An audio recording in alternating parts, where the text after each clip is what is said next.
Mitä sä veikkaat, onko 500 000 kilometriä ajetun Model S Teslan akku ihan finaalissa? Mites hybridien akut verrattuna yli 100 000 ajettuihin sähköautoihin? No se selvii tällä videolla, kun kokeillaan tuolla Avilon testerillä yhteensä 6 hybridiautoa ja 10 täyssähköautoa. Melkein kaikki sähköautot yli 100 000 ajettu. Tästä tulee aika pitkä video, niin lähdetään heti hommiin. Huolehittaa yhdessä vakuutusturva sille mallille, että voitte nukkua yönne rauhassa ja että laskunmaksupäivänä ei hirvitä. Mene sivulle pohjantahti.fi kautta Keski-Suomi. Auto25 et Mobility, Suomen suurin ja upein auto- ja liikennetapahtuma. Tässä päivä ja tässä paikka. Nähdään siellä.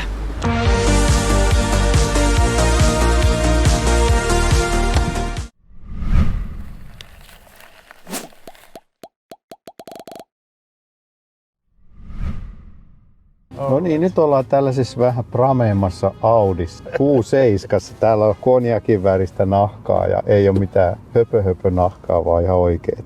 Perinteet kunniaa. Mut kerro vähän minkälainen auto tää on.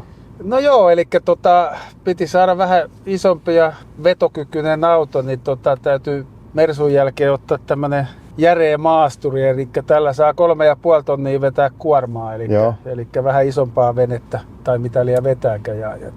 Sitten ajattelin, että vähän nykyaikaa, etten pelkkää dieseliin. Tämähän on nimittäin diesel. Niitä on dieselhybridi. Tämä on dieselhybridi. Tämä on aika sillä erikoinen. Eli että Audihan teki näitä dieselhybrideitä vaan 2-3 vuotta.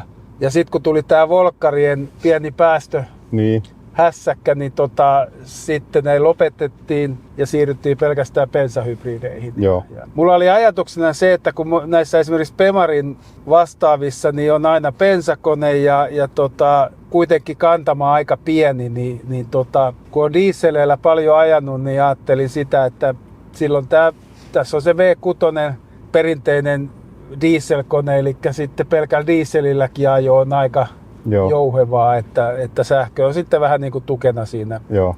Ja ajatuksena oli se, että työmatkasta saa ainakin aika selkeän osan ajettua ainakin kesäisin niin kuin sähköllä. Joo. No paljon täällä nyt pääsee sitten sähköllä? No kesällä tuonne syksyyn asti niin semmoinen 30, vähän reilu 30 kilsaa, että työmatka 55 kilometriä, niin keskikulutus sitten oli dieselin kanssa, kun oli täyteen ladannut, niin oli semmoinen 2,3 litraa suurin piirtein sadalla. Että sitä kun lataili, mutta silloin piti ladata mennen tullen, eli siinä tulee päivässä jo 2 latausta. Joo. Sitten kun alkoivat pelottelemaan jotkut näistä hybrideistä ja sanoi, että nämä on ihan paskoja, sitten ajattelin, että tässä talvella, kun kantama muutenkin laskee, niin se nyt on ihan hailee, että on enimmäkseen nyt sitten talvikautena ajanut pelkällä dieselillä. Joo. Mitäs kulutus nyt sitten on ollut näkyykset? No nyt kun lähtee just tuolta lyhyen matkan ajanut, niin sehän on varmaan lähemmäs 10, mutta keskikulutus on 7,4. Joo, että sanotaanko silleen, että kesällä jos ajaa pelkällä dieselillä, niin se on alle 7 litraa. Ja sit jos ajaa tässä talvella, niin kyllä se menee sinne 8 aika helposti. Mutta nyt näyttää myös tuon sähkön kulutuksen 13,7. Joo, sitä mä vähän ihmettelen silleen, että tämähän käyttää myös, vaikka nyt periaatteessa mä oon ajanut pelkästään dieselillä, niin se käyttää niin kuin lähdöissä ja muuta, se käyttää sähköä jonkun verran, eli se kuluttaa myös akkua. Joo, mutta onkohan tämä niinku yhteensä tämä kulutus 7,4 dieseliä ja 13,7 ilmeisesti joo. Tuolla 166 000 kilometrin matkalla. Että Ei toi kyllä varmaan, no en osaa sanoa itse asiassa. Tässä on tää hetkellinen. No se on 10,2 niin, eli nyt kun on ajanut vaan jonkun 20 kilsaa, niin silloin, että sanotaanko kun mä ajan kotiin asti tästä dieselillä, niin silloin se menee sinne vajaaseen 8 litraa. Joo. Mut miten sä oot lataillut tätä? Hidaslaturilla varmaan. No mulla on itse asiassa kotona, mä oon käyttänyt voimavirta laturia, eli silloin siinä on, tässähän on silleen, että tää lataa niinku 2 vaiheella. Okei. Eli se on silloin niinku 7,2 kilowattia. Niin sillä mä oon kotona ladannut ja töissä meillä ei ole tällä hetkellä muuta kuin valovirta, niin sillä sitten joskus on latailut töissä. Joo. Mitä sä nyt veikkaat, missä kunnossa tämä akku sitten on, jos me saadaan tämä tulos? No ei tämä varmaan enää kyllä jää kauhean priimaa, että en tiedä sitten, kun mullahan ei tämmöisiä ole aikaisemmin ollut, että mun mielestä pelkällä, jos mä lähden sähköllä ajaa, niin nyt menee vähän yli 20 kilsaa. Joo. Että onko se normaali ero sitten, Joo. vai onko se heikentynyt siitä kesästä. Joo. Et en osaa sanoa, senhän sitten näkee. Joo.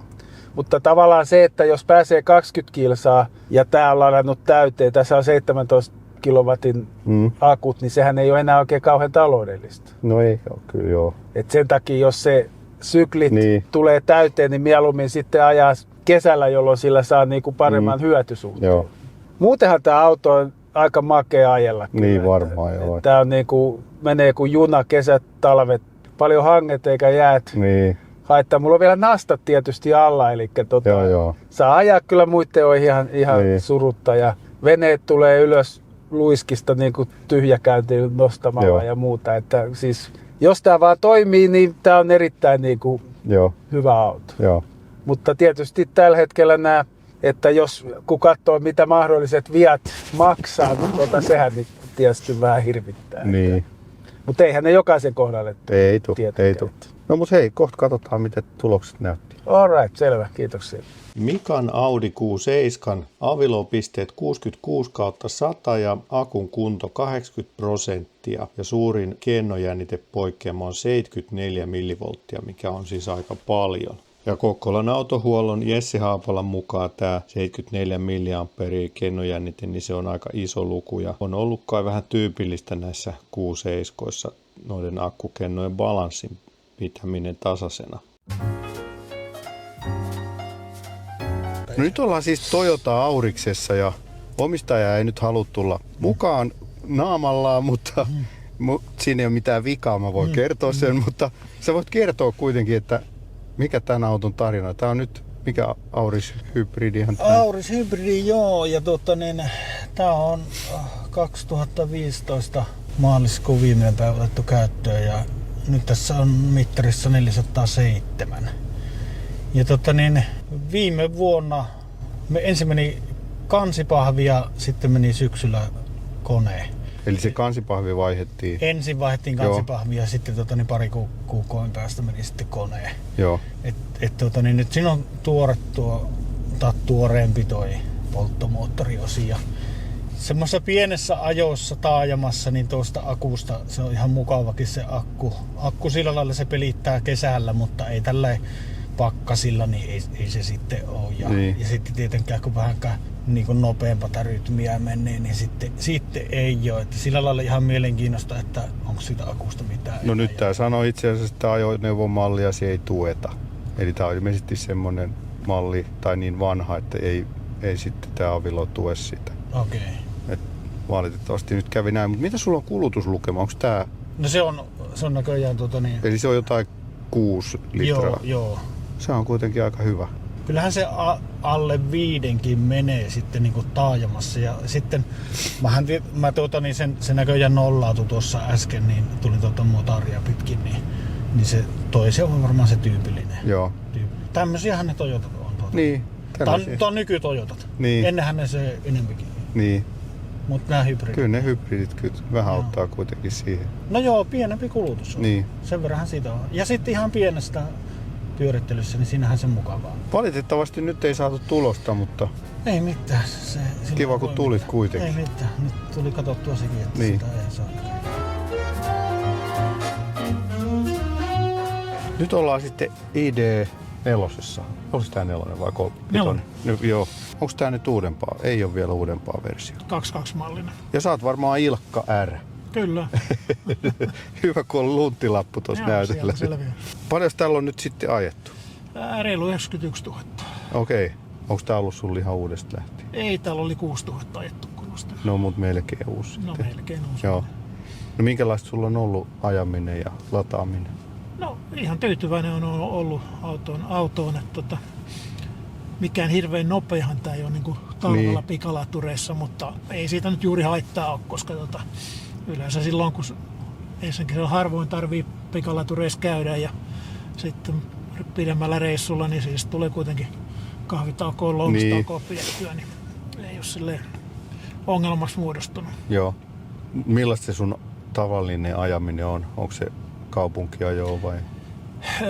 No kaupunkiajo on, mutta paljon tulee sitten ajettua niin kuin mökille ja takaisin ja semmoista. Kuinka pitkä siivu se on? No se on 160 kilsaa, kun niin. ajaa. Ei tarvii välilatausta sit siinä kuitenkin? Ei tarvii, että siis kyllä noita pikalatauksia todella vähän niitä tulee niin kuin vuositasolla. Niin kuin mä joskus tuossa katoin Tronitista, että 10% luokkaa ei oikeastaan ladattu niin kuin pikalatureista. Mikä sä sanoit, että se sovellus on, millä sä katot? Tronit. Okei. Nyt on testi tehty. Mä en näe niitä tuloksia vasta kuin huomenna, että mä laitan sitten sulle ne laput tossa. Tuleeko jotain muuta mieleen, mitä olisi hyvä tietää auton käytöstä, että onko jotain ei poikkeavaa käyttöä, jos... Ei ole, mutta mielenkiinnolla odotetaan, että mikä on tuomio. Niin, mutta me nähdään se kohta. ID4 avilopisteet 93/100 ja akun kunto 91,75%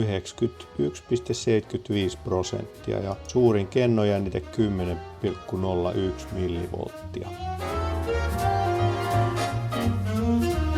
No niin, nyt ollaan sitten Kia Niron kyydissä, eikö näin? Kyllä.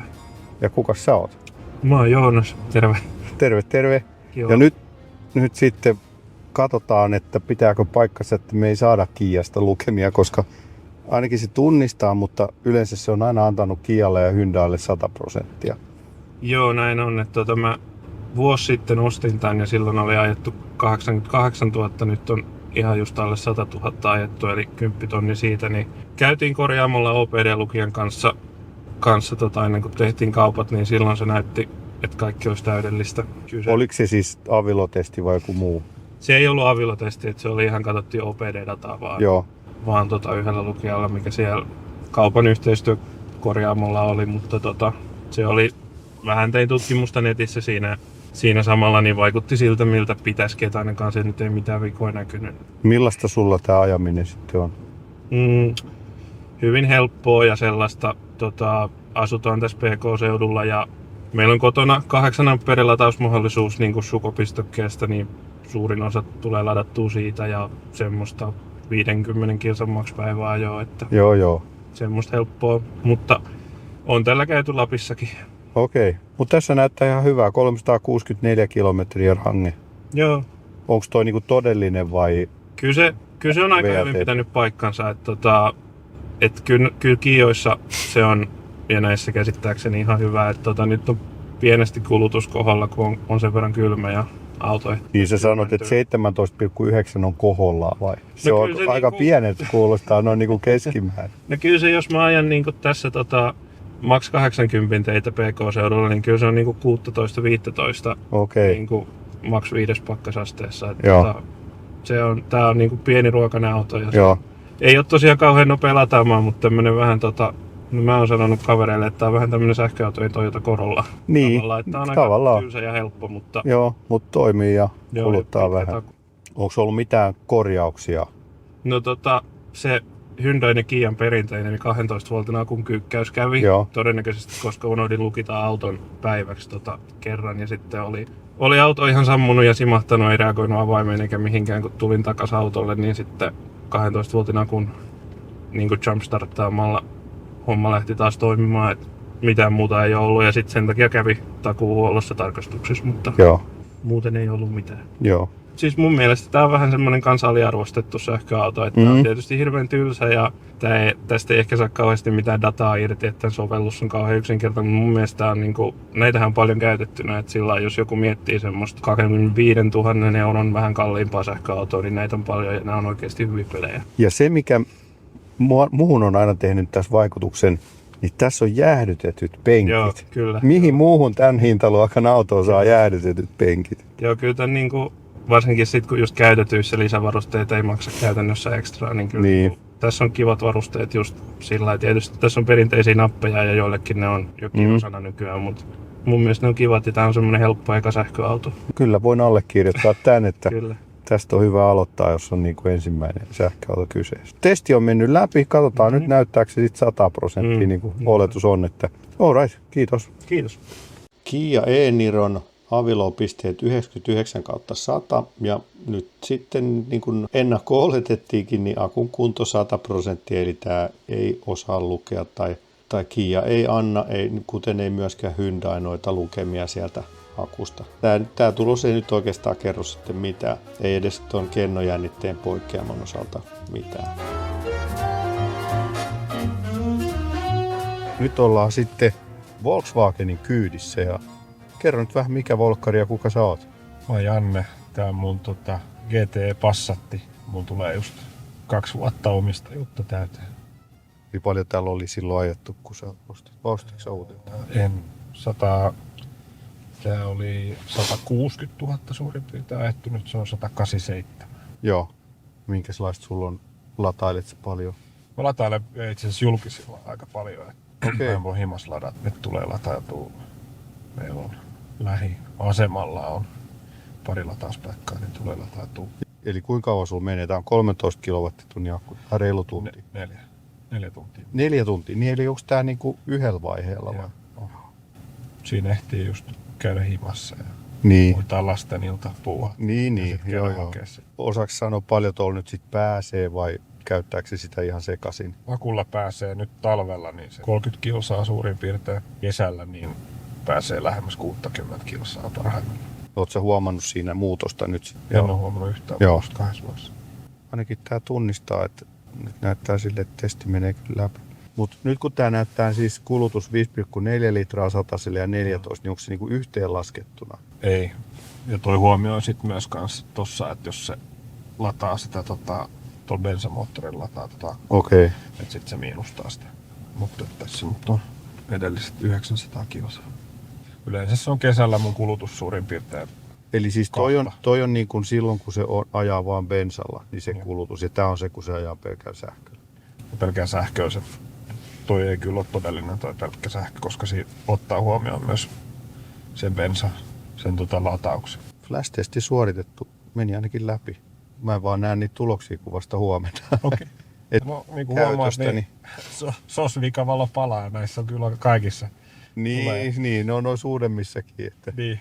Mulla on kaveri, jolla on täsmälleen sama auto, samalta tehtaat tullut aika samaan aikaan, niin sillä alkoi just palaa kanssa. Joo. Mutta siis ei, tämähän on mahtava auto. Mulla on kyllä nyt vaan tullut ehkä aika siirtyä tuohon sähköön. Niin. Toi ID4 GTX, mikä tuossa oli mun edessä, niin se on kyllä varmaan mun se on kyllä auto. Hyvä auto. Ja sitten se ID7, että jos tarvii paljon tilaa, niin sitten siinä... No meillä itse asiassa ollaan just siirtymässä siihen vaiheeseen, että päästään noista rattaista eroon. Joo. Ehkä vähän kompaktit, se ID4 voisi olla. Se on aika hyvissä hinnoissa. Niin. Alkaa olla. Joo. Missä hinnoissa muuten käytetyssä? Se on siinä 30. Joo. Kohdilla.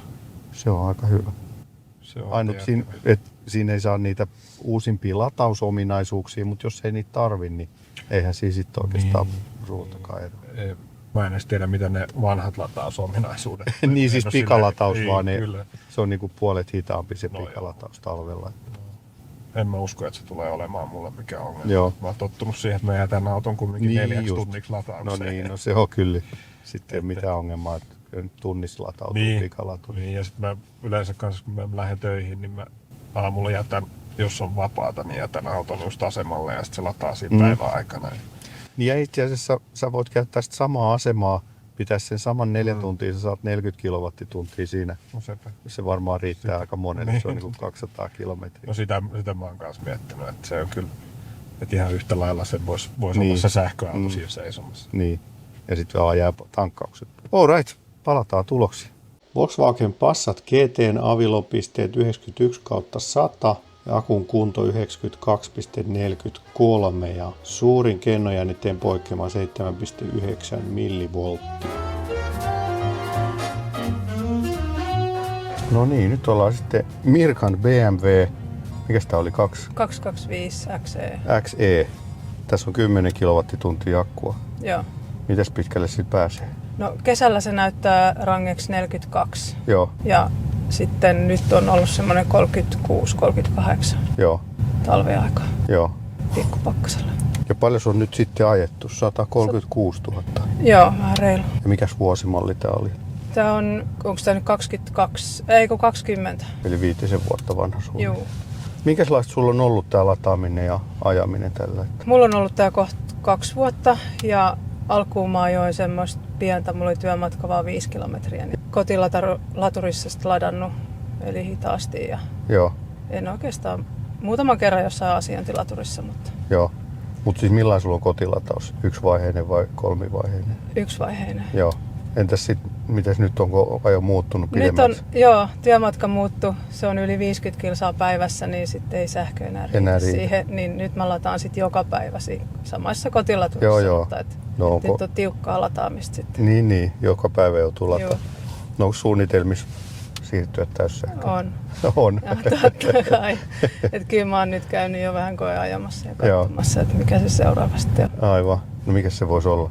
En mä vielä tiedä, mutta varmaan joku samanmallinen kuin se pääasiassa on työmatka-ajo. Niin. Siinä on melkein ne suurimmat tarpeet. Alright, no mutta me nähdään sitten kohta ne tulokset. BMW 225X:n avilopisteet 85/100 ja suurin kennojännitteen poikkeama 7,9 millivolttia.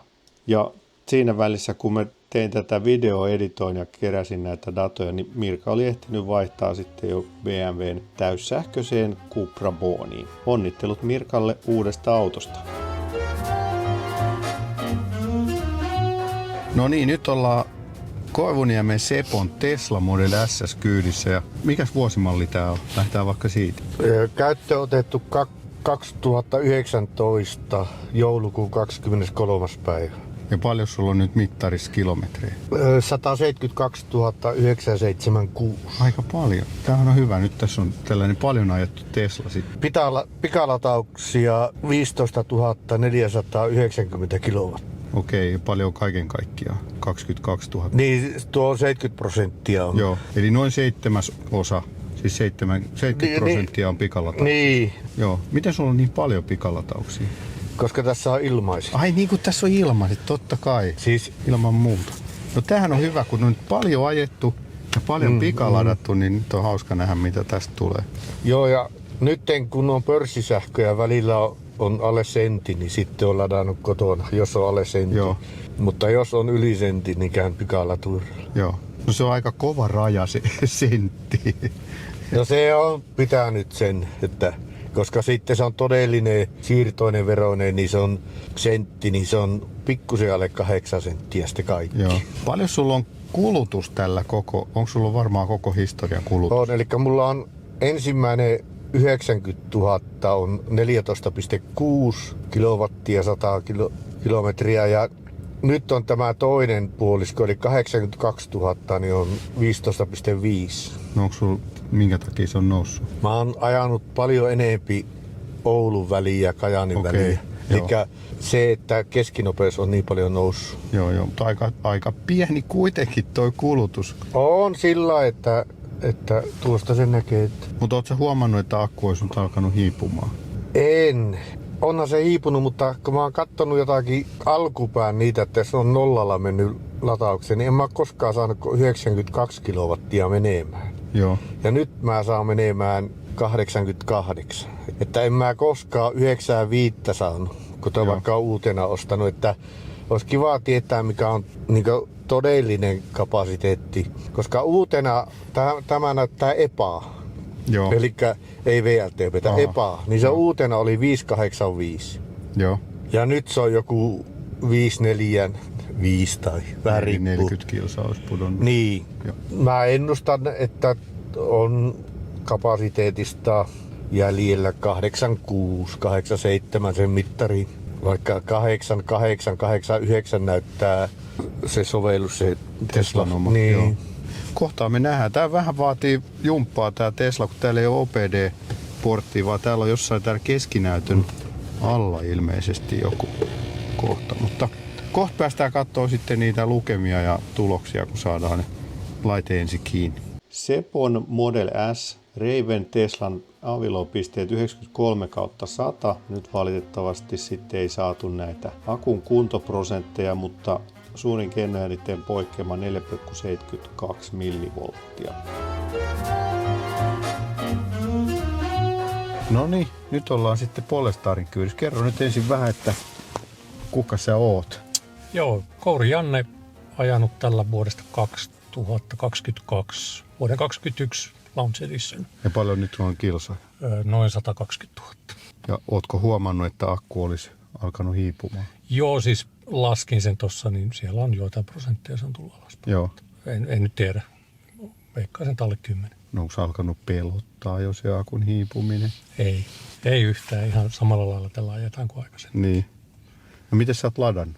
Mä latailen kotona sukolaturilla hurjalla 1,8 kilowatin teholla. Ja sitten reissussa niin pikalatauksella Paljon tulee pikalatauksia? No 50 000 kilometriä tuli viime vuonna, että kyllä niitä jonkin verran tulee. Viikossa muutamia kertoja. Joo. No kumminkin ihan. Siis paljon sun tulee vuodessa kilsoja? 50 000. Paljon sä veikkaisit prosentteina paljon pikalatausta? Veikkaisin, että puolet. Okei. Vähintään. Nythän se katsotaan sitten, miten se näyttää. Auto on toiminut hyvin. Jotain vikakoodeja siellä oli akulta ja kävi huollossa, niin ne tuumas vaan, että se on 12 voltin akku, kun kyykkäs, niin se laukas sitten mahdottomasti vikakoodeja. Mutta vaihdettiinko se akku sitten? Ei ole vaihtu. Joo. Se toimii edelleen. Joo. Se oli joku bugi, että se ei ladannut sitä. Joo. All right. No mutta sitten tulokset tulee huomenna. No niin, loistavaa. Jannen Polestar 2, avilopisteet 93/100, akun kunto 92,22%,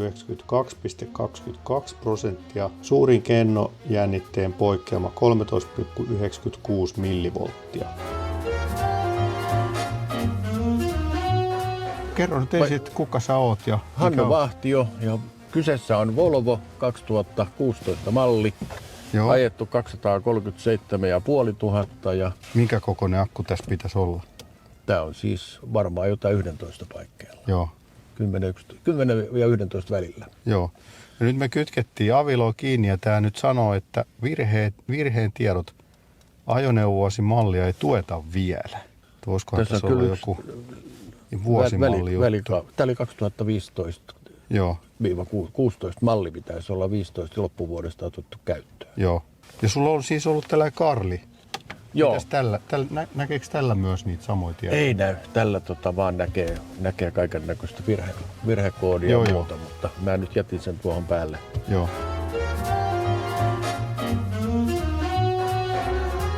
Nyt ollaan sitten Jarmon Model Y Teslan kyydissä ja mitäs sä luulet, että tässä testissä käy? Jaa, kyllähän mulla on jonkunlainen aavistus suurin piirtein, että mitä tässä on, että aina tulee välillä seurattua noita appeja, mitkä tarjoilee noita asioita. Ja nyt kun mä latasin viime viikolla 6. kerran 100% tämän auton. Oho. Ja nyt on 43 000 se sanoi, että tällä pääsee aika tasa 500 kilsaa, sanoi silloin. Eli 533 on se VLTP. Joo.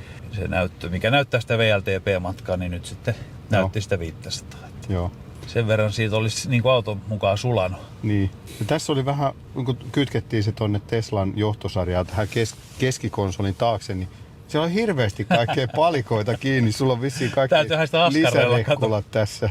Joo, siellä oli pari sellaista ryöstetty tuonne takanäyttöön, kun tämähän on siitä alkeellinen, että esimerkiksi takapenkkilään ei saa säätää lämpötilaa ja eikä omia penkin lämmittimiä, niin nyt siellä on se näyttö, mistä pystyy sitten säätämään niin perusasioita. Joo. Ja sitten mulla on semmoinen tunnemalla LED-valosarja, niin se on sieltä samasta paikasta varastaa sit sähköä. Eli kun auton pistää käyntiin, niin LEDit syttyy. Joo. Silleen fiksu systeemi, ettei tarvitse miettiä, niin ei ole mitään virityksiä sitten kaapeloinneissa. Mä laitan vielä ne tarkemmat tulokset tuohon, kun mä saan sen lapun, mutta sehän näytti aika hyvälle nyt se 93, kun se oli se jotain sellaista taisi olla, joo. Ja 2 millivolttia kennojänniteero, mikä on tosi pieni. Okei. No se on hyvä, jos se kuulostaa ihan hyvältä. Mä niistä paljon ymmärrän. Niin. Mutta ei toisaalta paljon kilometreikään, että hyvät pitää ollakin vielä. Joo. Mutta täytyy vielä, mä luntasin just tossa, että mä oon näköjään ladannut 64% on ladattu AC-tä ja 36 DC-tä. Eli 107 kertaa tää on ollut pikalaturilla ja 352 kertaa kotilaturilla ja 6300 kilowattituntia AC-tä ja reilu 3500 DC-tä. No niin. Aika paljonhan nyt on pikaladattu kuitenkin. Niin. Näytetään vielä kameralle, niin saadaan ehkä siitä sitten kuvaruutukaan. Joo. All right. Kiitos tästä. Kiitos.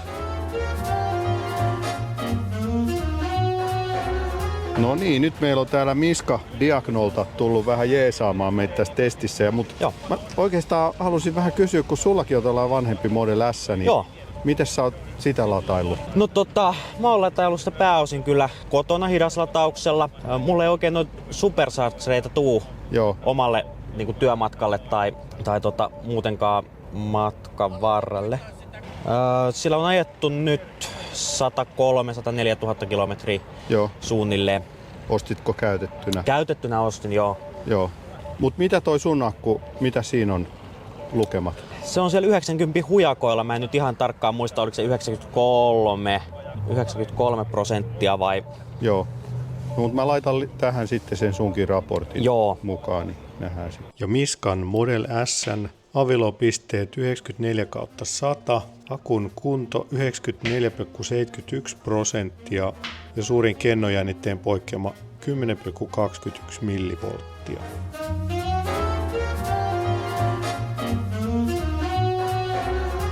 No niin, nyt ollaan sitten Oskarin kyydissä. Menikö oikein nimi? Meni. Kun mulla on hirveän huono nimimuisti. Mut nyt on siis testin eniten ajettu auto kyseessä. Ja nyt tää vähän jännittää, että meneekö tää testi läpi. Me ollaan nyt ainakin 10 minuuttia tässä yritetty. Mutta kerro nyt kuitenkin ensin, että paljon täällä on nyt ajettu? No, täällä on ajettu 495 000 kilometriä. Ja onko mitään akkua vaihdettu vielä? Akulle ei ole tehty yhtään mitään. Entäs moottorit? No, siinä on ollut vähän Stefan-vuotoa. Tää kävi Kokkolan autohuollolla. Mutta ei ole niinku vielä vaihdettu moottoreita, että alkuperäiset moottorit takuaikana on yksi moottori vaihdettu. Okay. Ja sitten on kerran laakeroitu uudelleen sen jälkeen. Joo.